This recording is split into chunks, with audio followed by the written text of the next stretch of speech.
E onde estão os homens?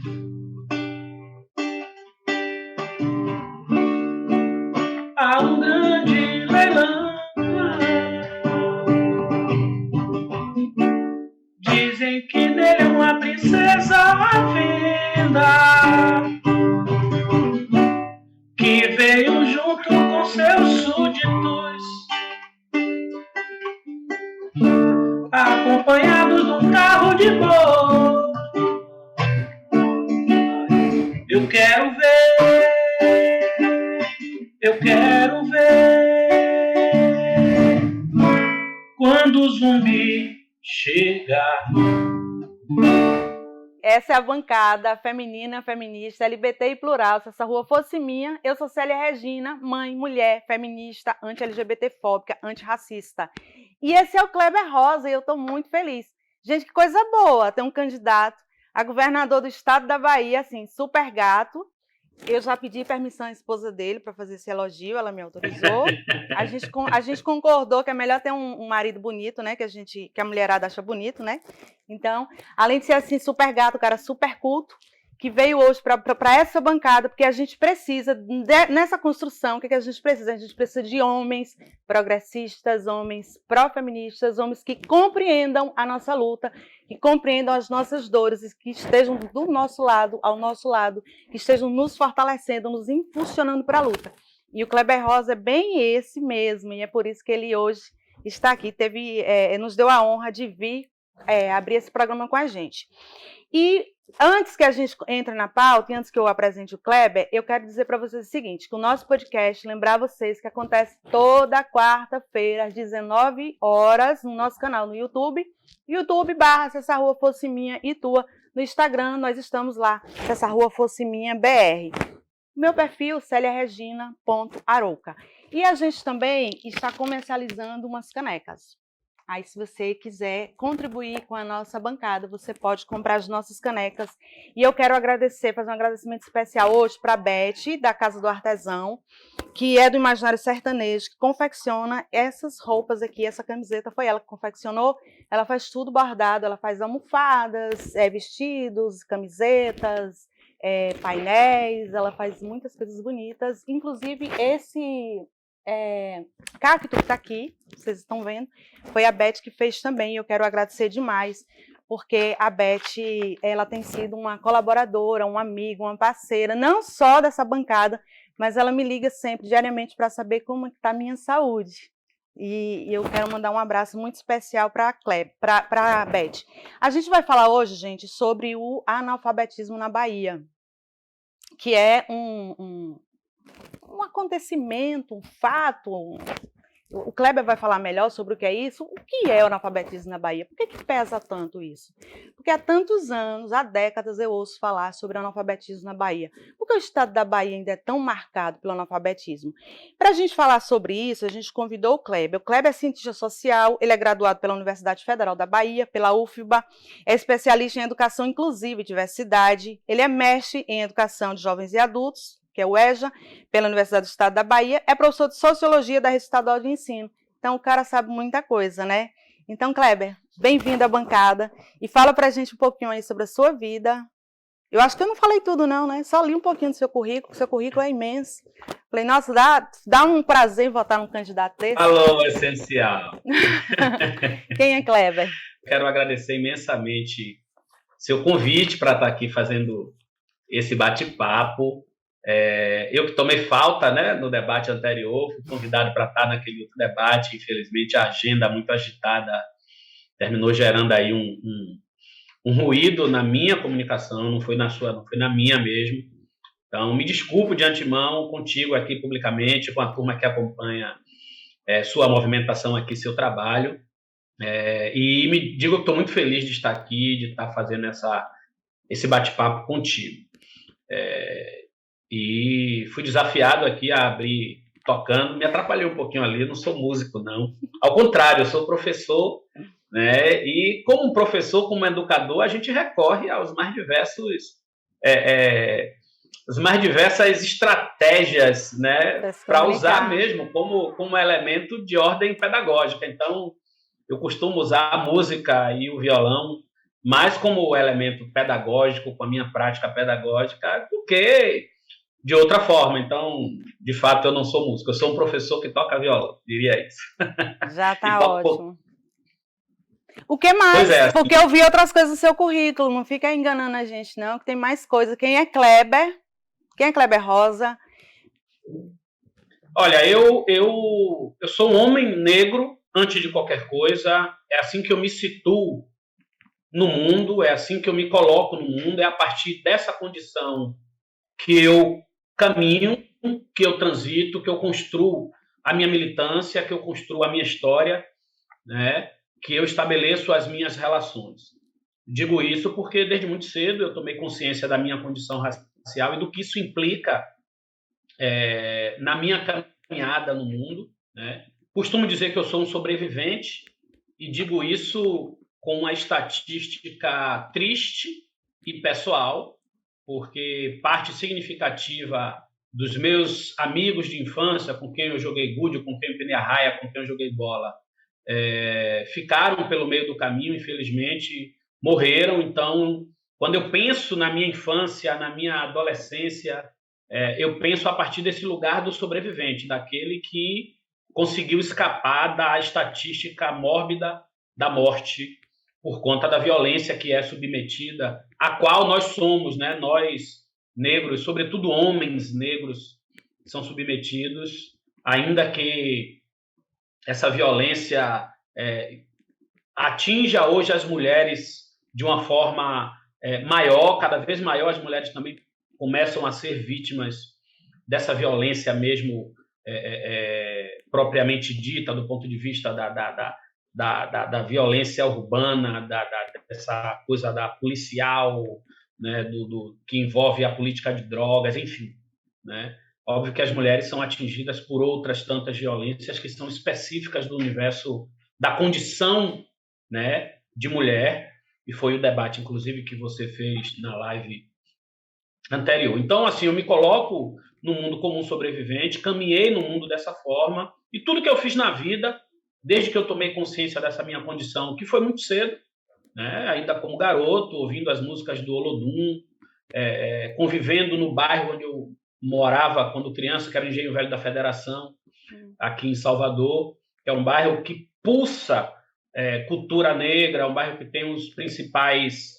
candomblés, os mais antigos, os mais tradicionais candomblés da Bahia, que pulsa a cultura musical com elementos raciais. Então, desde cedo eu me permiti, né, eu tive a oportunidade e caminho assim pelo mundo. Então, entrei no movimento estudantil, ainda jovem, na escola, com o Grêmio Estudantil. Fundamos o Grêmio da escola, eu tinha 16 ou 17 anos, e já temos o nome do Grêmio, Zumbi dos Palmares. Então, isso mostra um pouco, né, da referência que a gente traz desde muito cedo. Fui para a universidade e o meu engajamento na luta estudantil, que também era no Diretório Central dos Estudantes, no movimento mais tradicional, mas também articulei um movimento específico de juventude negra e de estudantes negros. E foi através desse movimento que a gente fez a luta pela implementação das cotas raciais nas universidades, no início, ali no final da década de 90 e início dos anos 2000, e que posteriormente ganhou o Brasil. A gente fez um movimento muito forte na Bahia, esse movimento ganhou o Brasil, virou política pública do governo de Luiz Inácio Lula da Silva, né? Então, na escola, eu concilio a minha atividade de professor com as minhas atividades acadêmicas. Então, eu me interessei, né, e me dediquei a estudar a educação numa perspectiva racial. Terminei minha dissertação de mestrado recentemente, onde eu estudei o racismo, né, a persistência do racismo no currículo da educação de jovens e adultos. Então, a educação de jovens e adultos é onde eu atuo, e o elemento racial ele segue me orientando, né, orientando o meu olhar e sendo o condutor das minhas curiosidades acadêmicas e da minha motivação política. Na Polícia Civil, porque eu também sou investigador da Polícia Civil, eu fundei o movimento, primeiro o coletivo Sankofa, o Sankofa aí como um ideograma que está vinculado a alguns povos africanos, que dialoga com a ideia da ancestralidade, né, simbolizado por um pássaro que voa, né, com a cabeça voltada para trás. trabalhando com a ideia de que você progride sem perder a perspectiva da sua raiz, da sua origem, do seu lugar. Então, isso também é uma demarcação simbólica dentro da polícia, né? Que antes de qualquer coisa é desse lugar que eu venho, que eu me coloco aqui, nesse lugar que eu estou. Fundamos esse coletivo, e em seguida esse coletivo foi, digamos, o embrião para o movimento dos policiais antifascismo, que é um movimento que a gente construiu ali desde 2017 e fundamos, né, logo em seguida, começamos a articular, a mobilizar ali, e hoje a gente reúne mais de 500 trabalhadores da segurança pública no Brasil inteiro, né, num movimento que faz um contraponto à lógica da violência implementada pela concepção de segurança pública que é vigente no Brasil e é repetida na Bahia. Então, eu tenho um sentimento não é só de contentamento, não, porque quando a gente ouve de um companheiro nosso que teve uma trajetória como a sua, que dentro de diversas conquistas que nós tivemos para a população negra, não só na Bahia, mas no Brasil inteiro, você esteve dentro desses movimentos, eu estava ouvindo atentamente, muito feliz. As cotas raciais, por exemplo, eu não sabia que o Kleber tinha iniciado essa luta e que essa conquista começou na Bahia, no estado da Bahia. É uma informação nova para mim, que começou na Bahia e depois ela veio e abraçou o Brasil inteiro. E há os racistas disfarçados de não sei o quê, que termo que eu vou utilizar, que criticam as cotas raciais. Mas o quanto foi importante no governo do Luiz Inácio Lula da Silva, a gente vê o filho, a filha da empregada doméstica, da pessoa que mora na fazenda, da pessoa que não tinha condição nenhuma, e a pessoa negra também, ocupando as universidades e tendo diplomas, e isso foi muito importante. E outra coisa importante é saber que você faz parte do movimento de policiais antifascistas. Que coisa boa, por dois motivos. Porque a polícia ela não é sinônimo de violência à população, não pode ser compreendida assim. E outra coisa, é bom saber também que a gente tem um dos nossos companheiros dentro desse movimento, porque nem todo policial vota no atual governo, que é fascista, nem todo policial, as pessoas acham que todos os policiais, né? É policial, ficam logo com medo. Vixe, deve ter apoiado esse governo fascista. Não é sempre assim. Mas o nosso tema de hoje é analfabetismo, porque também é uma marca que tem um símbolo que tem marcado a população negra. E o Kleber vai falar o porquê disso, né? Eu vou ler alguns dados aqui para compartilhar com vocês. Em 2020, o IBGE revelou que a Bahia tem o maior número de analfabetos do país. Isso é muito ruim para a gente. O estudo revela que o percentual de analfabetos é maior entre os mais velhos. 9 em cada 10 analfabetos têm 40 anos ou mais de idade. 89%. E pouco mais da metade, 54,8%, são de idosos, têm 60 anos ou mais. A taxa de analfabetismo entre os que se declararam pretos ou pardos, que é 13,5%, é superior aos que se declaram brancos, que é 10,4%. Então, a gente está vendo que a população negra é sempre mais marcada, né? Os dados da pesquisa também mostram que, em 2019, 704 mil adolescentes de 15 a 17 anos de idade frequentavam a escola, 35 a mais que em 2018. Em 2019, metade dos adultos baianos estudou até o ensino fundamental incompleto. Apenas 1 em cada 10 havia concluído a universidade. No ano passado, 2021, 13% das mulheres estavam na universidade, os homens somavam 9%.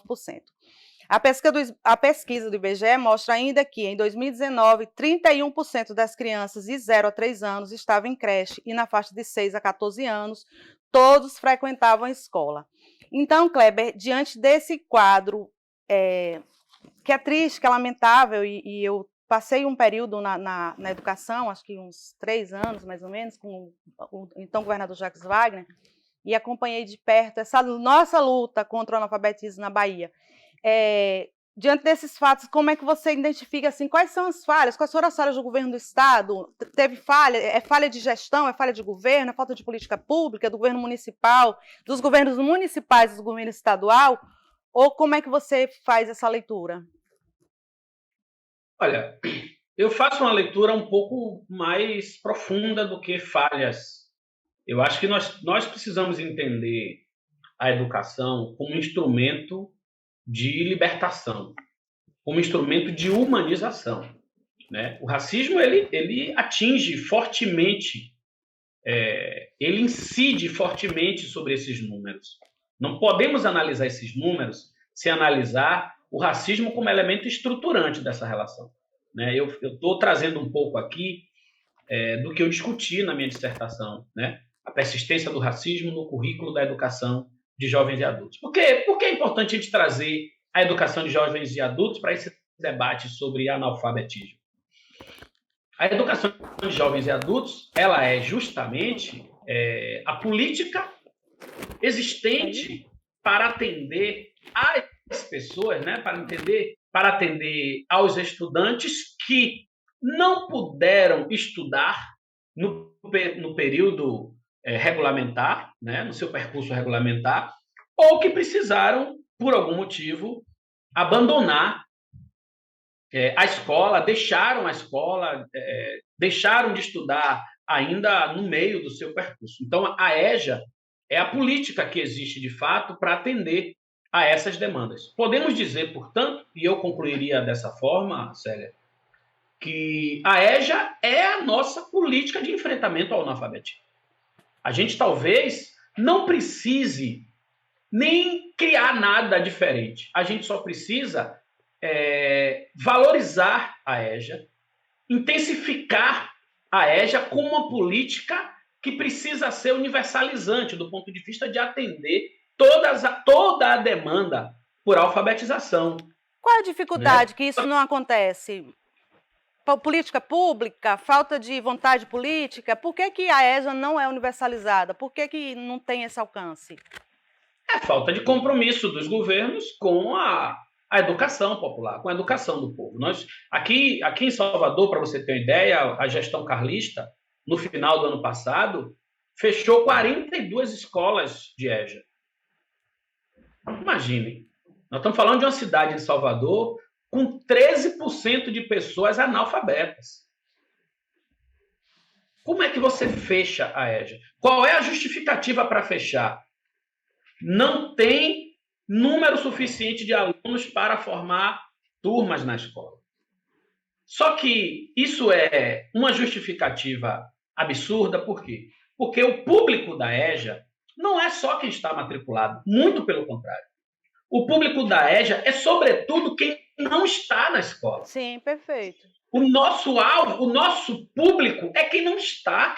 Então, nós precisamos estabelecer uma política para trazer as pessoas para a escola e não fechar a escola porque não tem ninguém matriculado, porque as pessoas não vieram estudar. As pessoas não estão na escola justamente por todo o processo de enfrentamento de dificuldades de estar na escola.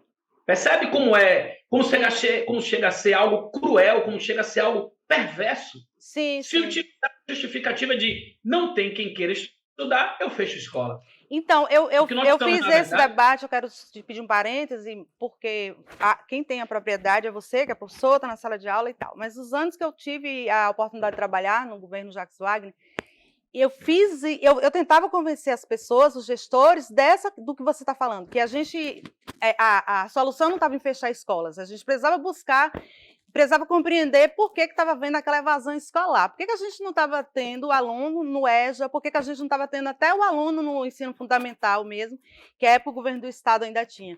Por que as pessoas estavam deixando de frequentar a escola? Eu tentei por muitas vezes fazer esse debate, mas eu fui um voto vencido. E aí o convencimento era, não, fecha escola, já que não tem aluno, a gente vai fechar as turmas, sempre que tem um reordenamento escolar, no início do ano, que era uma parte que cabia a mim, na diretoria de educação. Então, então a solução é fechar a escola, já que não tem aluno, mas a solução nunca era, então vamos buscar motivar esse aluno e trazer esse aluno para a escola.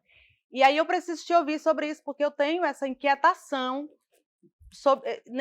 nessa mesma pegada que você está falando aí, essa inquietação minha antiga.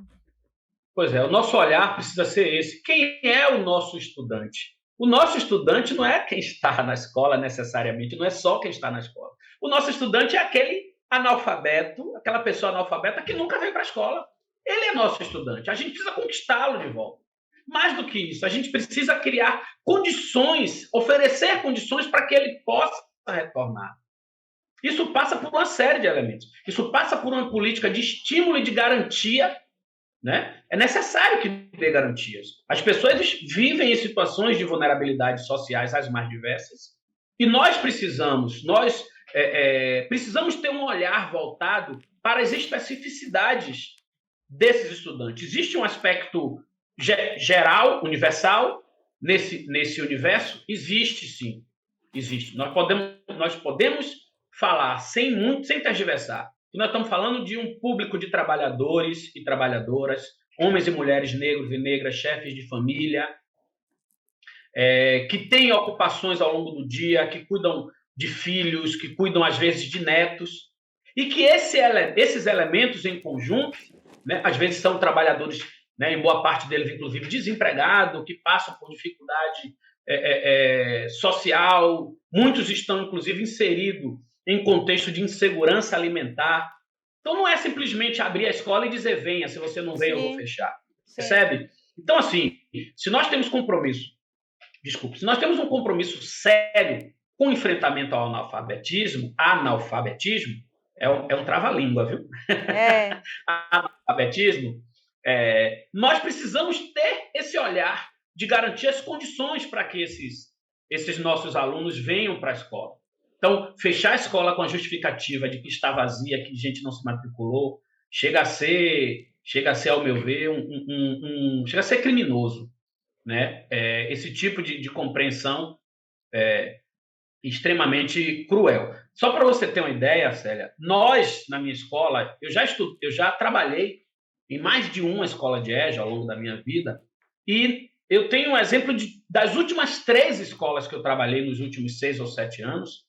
Essas escolas, elas lutam para trazer os alunos. Sim. Há uma movimentação autônoma da escola, do conjunto de professores, em chegar no fim do ano, fazer panfleto, às vezes, dos seus próprios recursos, botar carro de som dos seus próprios recursos para rodar na comunidade, para dizer ao aluno, nós estamos oferecendo vaga. Verdade. Isso precisa ser uma política de Estado. O Estado precisa promover uma campanha para que o aluno venha para a escola, né? Dar publicidade, criar estímulo. Isso funciona no imaginário das pessoas. Poxa, o Estado está me convocando. Para além disso, obviamente, oferecer condições mínimas, né? Se você submete boa parte desses alunos a ter que pagar transporte para ir para a escola, ele não vai. Nós você não oferece merenda. Eu vou te pedir um parênteses para te falar que nós fizemos aqui, e a Manu Lustosa, que é a nossa produtora, jornalista, ela acompanhou isso de perto. Nós fizemos aqui em Juazeiro, a época do governo, acho que PT, PCdoB, não lembro bem, mas os 2 partidos estavam dentro, e o PSOL também estava nessa realidade. A gente tinha um programa aqui em Juazeiro de qualificação profissional dos usuários do SUAS, e a gente ofertava um cartão para que ele pudesse se deslocar da sua residência até o local do curso. Porque você sabe dessa realidade do que você está falando, que tem condição de se deslocar da sua residência até a escola, que tem gente que anda quilômetros, e as pessoas ribeirinhas, então, a gente tem uma realidade aqui muito dura, né?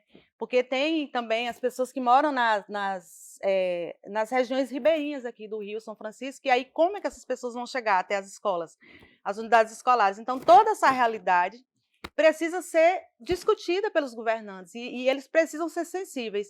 Você é nosso candidato a governador do estado da Bahia, eu estou falando nós com propriedade, porque é o meu candidato, viu, gente?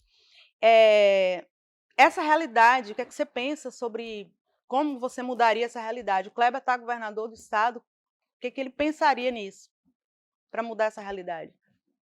Investir e priorizar. É necessário. A gente precisa fazer, Célia, e eu tenho falado muito isso.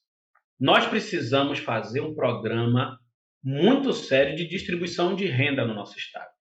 Nós precisamos garantir inclusão social. Nós precisamos investir os recursos públicos na garantia de inclusão da nossa gente, do nosso povo.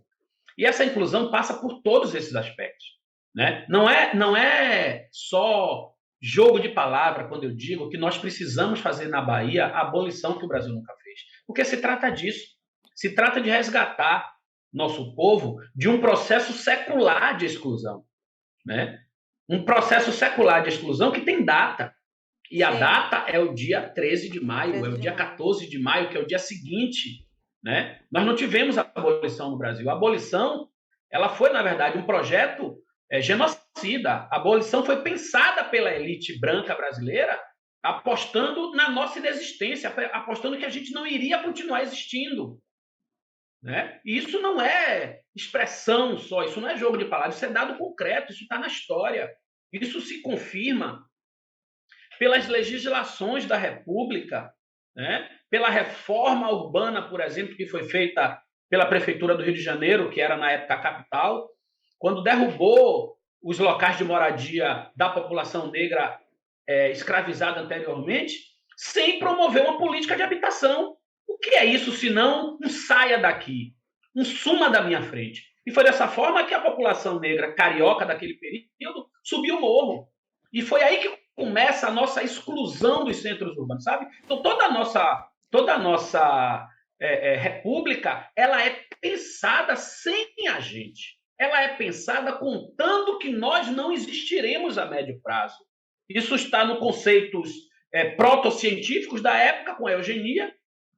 A ideia que a miscigenação faria com que a gente deixasse de existir com 2 ou 3 gerações, apostando de que os brancos teriam a genética superior, então iria prevalecer, e com a miscigenação iam nascer, as gerações seguintes iriam se embranquecer. Então, do ponto de vista, né, dessa protociência, se apostou nisso. Do ponto de vista das políticas públicas, se apostou nisso, quando houve a criminalização da capoeira, Sim. com a estratégia concreta de nos colocar em cárcere. Porque quando você criminaliza um elemento cultural comum de um grupo, você está dizendo que você quer aquele grupo preso. É como se a gente chegasse hoje e dissesse assim, ó, é crime usar cocá. Nós estaríamos dizendo que todos os indígenas aldeados que ainda utilizam dessa indumentária estariam cometendo crime. Ou seja, é uma justificativa, na verdade, para usar força da jurídica do Estado para nos encarcerar. Assim como o Estado se utilizou Entende? da força policial para fechar os terreiros em Salvador também, e em toda a Bahia, né? E isso É um outro eu não estou elemento. É um inventando, outro gente. elemento. A polícia fechava os terreiros, né? Com essa justificativa também de que as religiões de matrizes africanas também eram diabólicas, né? E aí Isso. também um jeito de ir excluindo a população negra, né? Isso está na história. E havia, inclusive, havia, Célio, um movimento que justificava essa perseguição aos candomblés, que era um movimento da própria medicina, que dizia que eram curandeiros, falsos médicos e tal, por conta, né, de toda a capacidade que o nosso povo construiu de se utilizar da natureza como elementos de cuidado com o corpo, de cuidar da saúde, Sim. né? E que, na verdade, é a base para a ciência, porque as ervas são a base para os remédios, né? Então, assim, e outro elemento importante que eu acho que é legal a gente trazer é a lei da vadiagem. O que era a lei da vadiagem? Né? A lei da vadiagem criminalizava as pessoas desempregadas. Dizia o seguinte, olha, quem for abordado, pego, perambulando pela cidade, sem ter como comprovar meios de sobrevivência, vai ser enquadrado na lei da vadiagem e vai ser preso. Ou seja, quem estiver desempregado vai ser preso. Nos coloca numa condição de marginalidade, nos exclui, nos tira o emprego e criminaliza a nossa condição de emprego. Então, quando a gente fala que precisa fazer a abolição e que nós vamos fazer na Bahia a abolição que o Brasil nunca fez, nós estamos falando de corrigir esse abandono histórico, que é o que faz com que a gente permaneça hoje sendo os desempregados, né? Sendo os analfabetos, sendo as pessoas que moram na rua porque não têm habitação. Esse quadro desenhado lá nunca foi enfrentado de forma verdadeira. Então, quando a gente fala hoje dos governos que se sucedem, eles mantêm esse status, essa hierarquia social estabelecida desde sempre. Eu concordo com você, que os governos que se mantêm até hoje na Bahia só deram continuidade. Teve um parêntese aí, um hiato, que o governador Jacques Wagner criou o programa Topa. Você entende que era um programa que poderia ajudar, ajudou, contribuiu, e o Rui nem isso levou adiante. Mas eu queria ouvir a sua opinião como educador. Você solucionou alguns problemas? Ajudou? Era uma maquiagem? Como é que você avalia o Topa hoje? Eu não acho que era maquiagem, não. Eu acho que o Topa foi um programa muito sério, né? Foi um programa que enfrentou o analfabetismo. O analfabetismo, eu tenho que ter cuidado quando eu falo, porque trava ali. Né? Enfrentou o analfabetismo e sinalizou caminhos para a gente mudar essa estatística. Não tenho dúvida disso. Acho que o governo de Jacques Wagner ele absorveu muitos dos elementos do que foi o governo de Lula. Concordo. O governo de Lula também precisa ser visto como um intervalo nesse processo de manutenção da nossa exclusão. O governo de Lula ofereceu um programa de habitação. Sim. Com limites, com problemas, sim, mas ofereceu um programa de habitação. O governo Lula ofereceu um programa de garantia de comida. Sim. Que é a Bolsa Família. A Bolsa Família tem esse objetivo de atender o imediato. As pessoas passaram a comer porque a fome é urgente, a fome dói.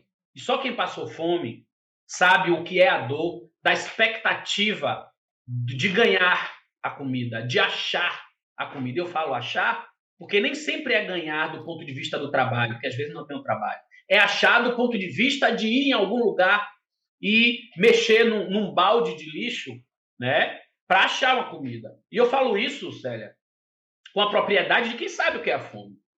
Entendeu? Eu já me vi, eu morava no Nordeste de Amaralina, e eu já me vi indo para o local onde vendia coco em Amaralina, né? Tem um local lá onde fica as baianas de acarajé e os quiosques que vendem coco. E eu já me vi indo para os quiosques de coco para ver se alguém que bebe a água e larga o coco, para eu abrir o coco e comer. Né? Ou seja, olha o nível de vulnerabilidade que nós estamos submetidos. Percebe? Então, a fome é urgente, a fome não espera. Então, Lula ofereceu um programa para enfrentar esse problema da fome. Lula ofereceu e ousou repensar a segurança pública no programa, o PRONASSE, Programa Nacional de Segurança Pública com Cidadania. Obviamente que esses programas despertaram na nossa elite, na elite brasileira, o ódio, porque eles têm compromisso com a manutenção dessa exclusão secular. Né? Porque isso atende aos seus interesses, é a manutenção dos seus privilégios. Não existe exclusão senão para manter os privilégios. Né? Então, assim, aquilo que foi desenhado lá atrás segue como um elemento da política dessas elites. Por isso que nós temos que entender o que significa o perigo do retorno do carlismo para a gestão da Bahia. Né? O carlismo, na verdade, é uma representação legítima das oligarquias baianas. O carlismo desenhou esse mapa de exclusão social que a nossa população vive. Nós não temos acesso à terra, nós não temos acesso a uma moradia digna, sabe? Então, tudo isso foi um projeto. Os carlistas estão governando a Bahia há mais de 50 anos, com esse intervalo do PT, né? Que, infelizmente, como é que eu diria, acabou com as nossas esperanças, porque assim, o governo do PT na Bahia, o PT em si, foi um instrumento, né, que nós todos construímos, nós que estamos no PSOL, nós que estamos em outros partidos, os movimentos sociais... Ou que não estão em partidos nenhum, tem gente que não está em partido nenhum, mas que também votou e acreditou no governo. Popular, né, a luta das esquerdas, a luta popular, a luta dos trabalhadores, elas construíram esse bastião que foi o PT, e que aglutinou, né, todas as nossas esperanças. E, infelizmente, houve um esvaziamento dos nossos programas, dos nossos anseios, dos nossos desejos, com esse governismo. Né? A garantia da estabilidade governista faz com que essas alianças com setores da elite fragilize aquilo que a gente coloca como fundamental, que é a garantia de dignidade do nosso povo. Então, nós temos a obrigação de recomeçar. Né? Então, o analfabetismo ele se encaixa aí. Nos manter ausente e fora da escola foi parte dessa estratégia das elites brasileiras de construir a nossa inexistência, a nossa desumanização. E isso segue dando reflexos. Então, Aí não há tá, dúvida. Kleber. Aí o Wagner, que eu concordo com você, porque eu acompanhei de perto o Topa, e eu sei que o Topa foi eficaz mesmo na sua execução. Aí o Wagner vem e constrói, e o Wagner acompanhava de perto. Ele pedia para o AD1, Sal, é a época, o saudoso AD1, já descansa hoje, já está em outra vida. O Wagner conversava pessoalmente para saber assim, como é que está o Topa. Eu quero saber como é que está o Topa, eu tenho interesse de saber, a gente precisa saber como é que está, se o Topa está funcionando na Bahia. Aí vem o Rui, que é a continuidade do governo, que deveria ser a continuidade, que também é do PT, e aí ele interrompe. Ele realizou outra atividade para mudar essa realidade do analfabetismo na Bahia? Ele se utilizou de outra ferramenta, de outro programa, que eu desconheço ou não? Ou estancou aí, nós paramos esses 8 anos de gestão Rui, são 8 anos que a gente não vê nenhuma movimentação nessa perspectiva, ou você acompanhou? Não vê, né? Não vê. Eu não vê. Eu também estive na Secretaria de Educação, Célia, nesse período. Do Né? AD1. Eu estava na coordenação de educação para as relações raciais, educação para as relações raciais, né? Que é parte ali da estrutura da DIREM. Então, nesse período, a gente construiu, por exemplo, encontros de educação quilombola, construímos as diretrizes para a educação quilombola na Bahia. Então, foi um momento extremamente interessante. Bom. Ainda na gestão de AD1, foi o início, mas eu peguei depois o Barreto, professor Barreto, Sim. né? Então, estive ali na secretaria nesse primeiro momento, se eu não me engano, até 2011, acho que eu fiquei até 2011, e nós fizemos um trabalho excelente. Então, assim, existe muita gente séria nesse movimento da educação, né? Mas que às vezes se esbarra pela política, né? Pelo que é determinado pelo gestor, né? Que em última instância é o governo. Então, se o governo não tem interesse nisso e foca em outra lógica, a gente termina meio submetido ao que é estabelecido lá. Então, Topa, não tenho dúvida que foi um movimento interessantíssimo, né? Que ganhou, inclusive, teve visibilidade, teve repercussão. Sim, foi social, premiado. as pessoas sabiam que existia um movimento, todos pela alfabetização. Uhum. Então, foi uma coisa importante. A gente não viu a continuidade disso, a gente viu o esvaziamento de qualquer tentativa. O que a gente viu posteriormente foi uma política de fechamento de escolas, muito nessa lógica que eu trouxe antes, ou seja, tem um esvaziamento, então fecha. Tem um esvaziamento, fecha. Né? Isso é o que eu enxergo da marca do governo de Rui Costa. Se existe alguma política específica para o analfabetismo, eu não conheço. Não creio que seja nada significativo. E os números falam, né? Os números falam. Sobretudo, para além de um programa específico, há um absoluto desprezo pela EJA. E, para mim, a EJA não precisa inventar muita coisa, sabe? A EJA é o nosso instrumento. Se a gente trouxer o fortalecimento da EJA como esse instrumento de alfabetização da nossa gente, de perspectiva de retomada, né, do percurso educativo, a gente vai ter sucesso. Né? Então, para mim... Meu filho é ótimo, né? Eu tenho esse hábito de chamar, sou muito maternal, chamo as pessoas todas de filhos e filhas. Kleber não está no nosso roteiro, mas eu vou te perguntar, depois a produção, se quiser, faça a edição aí, ou arranque meus cabelos quando terminar aqui. O governador Rui Costa, ele não só não faz nenhum ato, né, para a gente erradicar e dar continuidade à erradicação do analfabetismo na Bahia, e nós tivemos seríssimos problemas na educação, principalmente nos últimos 4 anos, e ele apresenta como candidato a governador justamente o secretário, que não fez a execução dessa política, né, e que não deu atenção a essa população. Porque quando a gente está falando desses problemas, quem está nos ouvindo vai pensar assim, dá até um desespero, né? Porque, pelo amor, então a gente corre para onde? Porque eles falaram dos carlistas, né? E agora eles estão falando dos petistas, assim. E o que é que nos resta? Kleber é a esperança, né? Eu acho que a gente precisa esperançar A gente precisa entender que a esquerda não se resume só ao Partido dos Trabalhadores e das Trabalhadoras, muito embora eu tenha muito amor pelo PT, muito respeito, não se acaba aí, né? Existem outros partidos e outros companheiros que estão na luta. Porque a gente vai para a última pergunta, e eu que inventei essa aqui de perguntar para você sobre como é que você analisa essa lógica do Rui, né, de ter falhado tanto na educação na Bahia, e aí sobre o analfabetismo, uma falha enorme, mas é o candidato dele, é justamente o camarada que não fez a política acontecer. Você consegue falar sobre isso, assim, brevemente? Como é que você analisa essa... Eu acho que sim. Bom, primeiro nós temos que entender o perfil de Rui, né? Porque a gente tem um governo que é... Qualquer governo, ele é coletivo, ele é constituído por grupos, por setores, por um conjunto de pessoas, mas a liderança principal, que é o governador, o perfil desse governador, ele é fundamental para entender para que lado vai o governo. Isso nos permite diferenciar, por exemplo, o governo Lula do governo Dilma, isso nos permite diferenciar o governo de Jacques Wagner do governo de Rui Costa, porque o estilo, né, as motivações inerentes ao indivíduo, eles têm força na definição do que é o governo.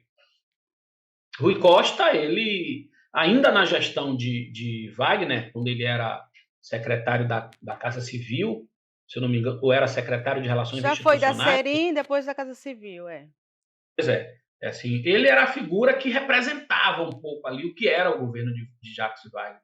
E nós que estávamos na luta social, nos movimentos sociais, nos movimentos sindicais, a gente costumava identificar Rui Costa como a figura ruim do governo de Wagner. Verdade. Como a figura que operava a maldade, como a figura que era dura no tratamento com os professores, que era dura no tratamento com os movimentos sindicais de uma forma geral, né? Então sempre foi o estilo de Rui ser meio insensível, né, às demandas das nossas lutas. E ele traz isso para o governo quando ele se torna governador. É um cara que é uma figura que dirige o Estado com mãos muito duras, focado ali no equilíbrio orçamentário, gerencia o Estado como se fosse um presidente de multinacional, né? Como um bom e grande executivo, né?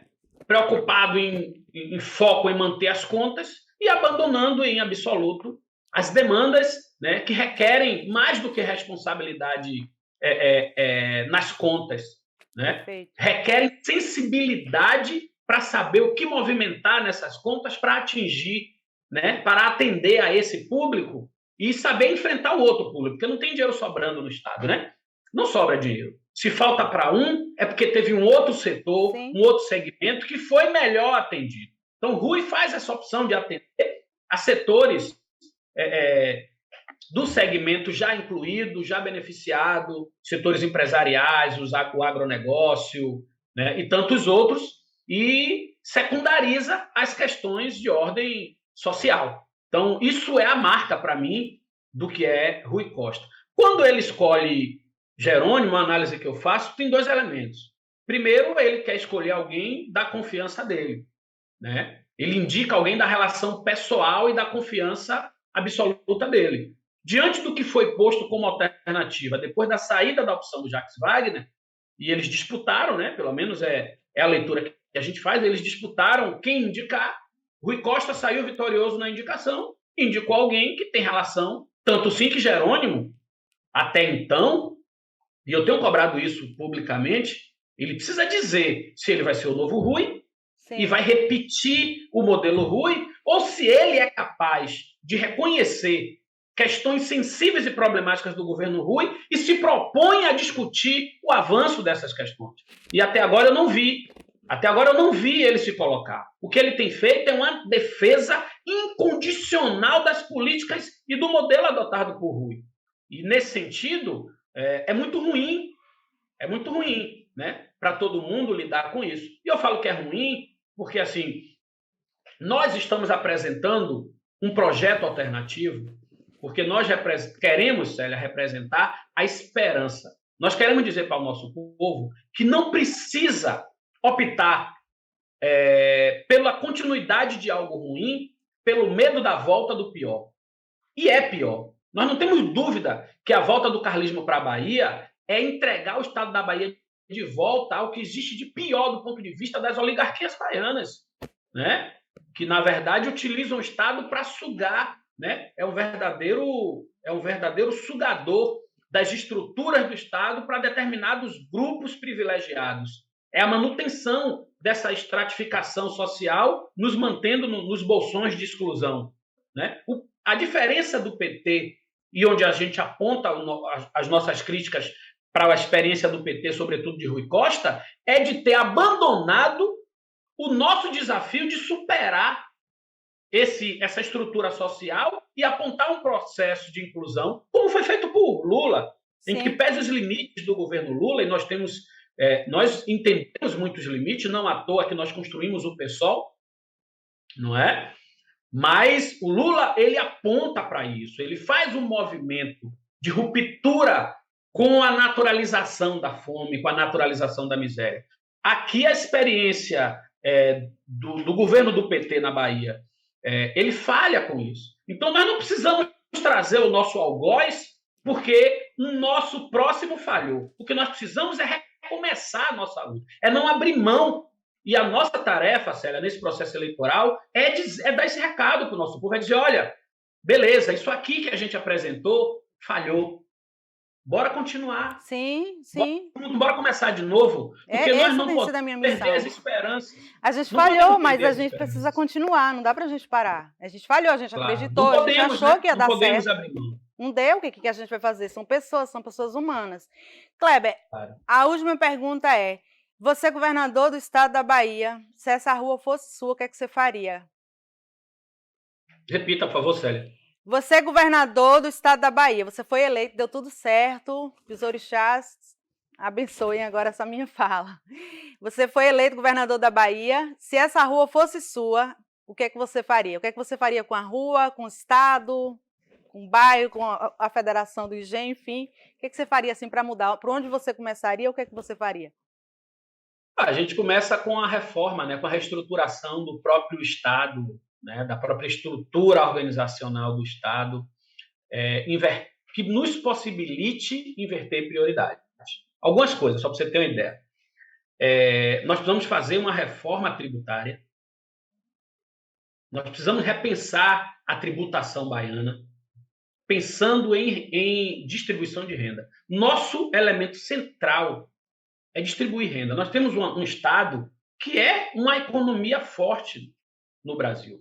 Ainda que tenha perdido poder econômico nas últimas décadas, nas últimas 4, 5 décadas, isso é verdade, mas a Bahia segue ocupando um espaço importante, né? A Bahia é um celeiro de possibilidades de indústrias.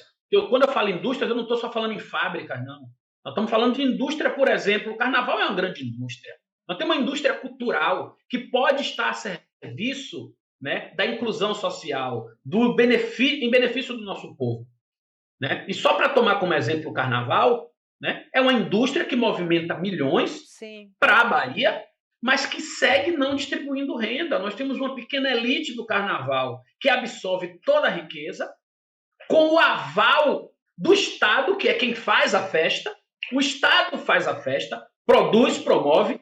Uma pequena elite se beneficia do que é produzido, né, por essa indústria cultural chamada carnaval, e o nosso povo segue excluído, né, ganhando dinheiro catando latinha, vendendo cerveja nos isopor ali, atrelado a uma cervejaria, tendo que pagar uma taxa exorbitante, pega 15 dias de fila para conseguir um espaçozinho, enquanto que os setores poderosos desse próprio comércio de cerveja, só para dar um exemplo, fica com toda a riqueza. Então, o nosso potencial produtivo na Bahia precisa estar a serviço da garantia da qualidade de vida do nosso povo. Então, reestruturar o Estado, fazer essa reforma tributária, pensar na inversão absoluta de prioridades. Então, não tem outra coisa a fazer, Célia, que não seja, aí eu repito, promover, construir na Bahia a verdadeira abolição.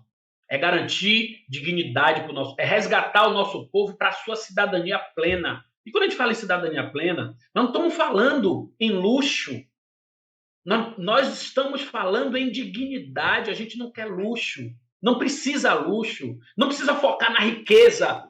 Nós precisamos garantir dignidade para as pessoas. E dignidade é ter educação, é ter o direito ao futuro, é poder sonhar com o futuro que lhe couber, que quiser, que ter acesso à educação, ter acesso à comida, ter acesso à renda, ter acesso à terra. O Estado baiano é dono da maioria das terras baianas. Nós podemos garantir o acesso à terra sem precisar tomar terra de ninguém. Aquele medo que as pessoas têm quando falam em reforma agrária, porque vai tomar fazenda. Nada disso, gente. Nada disso. O Estado tem terra suficiente para assentar todo mundo. Nós temos terra para poder garantir o acesso a todas as pessoas. O que nós precisamos, sabe de que é? É de um líder, é de um governante que tenha coragem, que tenha compromisso com a nossa história. É isso que a gente precisa. E é isso que nós estamos oferecendo para o povo da Bahia, né? Eu não tenho dúvida que quando a nossa voz chegar em todos esses lugares da Bahia, nós vamos conquistar as pessoas para fazer, né, essa grande transformação na nossa vida, na vida de todos nós, e garantir paz social, que é o que nós todos desejamos, queremos. E eu quero muito que o Kleber Rosa chegue, e se a produção que trabalha comigo, Georgia, a Manu, a Fabiana, já disserem que vão apoiar o Kleber, eu já estou feliz, porque aí a gente... eu estou nessa luta, gente, de mostrar que nós temos opção sim, que as coisas não devem ser como são. Para quem gosta de citar a Bíblia, eu não tenho deixado muito de lado, mas tem o Paulo, que é o cara mais machista de todos os tempos na Bíblia, ele fala assim, uma coisa que eu acho interessante: não se conformem com este mundo, se transformem pela renovação do seu entendimento. Então, assim, gente, não está legal, vamos transformar, vamos renovar a realidade, vamos mudar as coisas. Não está bem, a gente votou nesse governo aí, não acertou, a gente vai lá e oferece alternativa. A gente está esperançando a Bahia com Kleber Rosa e eu quero muito que as coisas deem certo na Bahia, porque eu amo muito essa Bahia, amo muito esse povo baiano. Nós estamos no final agradecendo a toda a nossa produção, agradecendo à Rede Você, que nos abraçou, que nos acolheu, que para que essa realidade acontecesse, da bancada feminina, feminista, LGBT e plural, se essa rua fosse minha, ter o seu podcast, a Rede Você TV e a DPJ Filmes, teve que abrir essas portas. A Disseminar, que está com a gente também, nos orientando, a gente agradece muito ao Pedro, que tem sido uma figura muito dócil e está sempre do nosso lado. Agradecer a você, Kleber, por ter aceitado ao nosso convite. Deixe os seus agradecimentos, que a gente já está indo para o finalzinho e você está liberado para suas agendas, governador. Eu é que agradeço o seu convite. É muito bom poder estar fazendo esse bate-papo, exercitando a nossa esperança, porque quando a gente vem aqui conversar, a gente está exercitando o nosso direito de ter esperança e de levar essa esperança para todas as pessoas, né? Essa é a mensagem que nós queremos trazer para esse processo eleitoral, né? Acredite, tenha esperança que nós somos capazes de dirigir esse Estado para a maioria das pessoas, para as pessoas que mais precisam. Então, essa é a mensagem que eu quero deixar. Agradeço imensamente a você, te desejo muito sucesso na sua caminhada. Nós precisamos ocupar o parlamento com pessoas comprometidas com a transformação real da vida da nossa gente, né? Parabenizo aí a toda a equipe por essa produção linda, esse cenário maravilhoso que você tem aí. Quando eu me vi sentado numa cadeirinha aqui, eu digo, não, eu devia ter ido para o sofá também. Se eu soubesse disso antes, tá vendo? Mas parabéns, tá? Né, por esse cenário lindo. Você vai lindo, sentar lindo, aqui ainda, que ele vem aqui em Juazeiro, viu? Para conhecer a galera aqui. Eu quero sentar aí no sofá e a gente tocar umas 2 músicas aí. Parabéns para a equipe, para a produção. Desejo sorte na sua caminhada também. Conte comigo para a gente caminhar juntos e fazer um percurso aí de muitas vitórias nesse processo eleitoral. Tô na luta até depois do fim, tô junto com o Kleber. Geralmente a gente inicia cantando uma música, eu canto uma música, mas hoje o Kleber estava aqui, eu não ia perder essa oportunidade de ouvir o Kleber cantar, óbvio. Então não vou pegar no violão não, mas eu quero terminar com uma canção que é o que está acontecendo na minha realidade agora. Eu estou brincando de viver, porque está tão dura a nossa realidade aqui na região norte da Bahia com relação à saúde pública, do abandono do governo federal, do governo do estado da Bahia, a prefeita que não se manifesta, a gente não sabe de que lado ela está, a gente não tem representatividade, estamos órfãos aqui, Kleber. E aí, mesmo eu sendo usuária do Planserve, que é um plano que não serve a nada no interior da Bahia, só mesmo para quem mora na capital que tem direito à vida. Deve ser essa a leitura que o nosso governador faz. Então, eu estou brincando de viver. Por isso, eu dormi e acordei com a música de Maria Bethânia, que talvez eu consiga cantarolar um pouquinho aqui a capela, que diz: quem me chamou, quem vai querer voltar pro ninho e redescobrir seu lugar, para retornar e enfrentar o dia a dia, reaprender a sonhar. É porque eu estou reaprendendo a sonhar. Então, gratidão a todos que estiveram com a gente até aqui. Boa noite, fiquem com Deus e até o próximo episódio.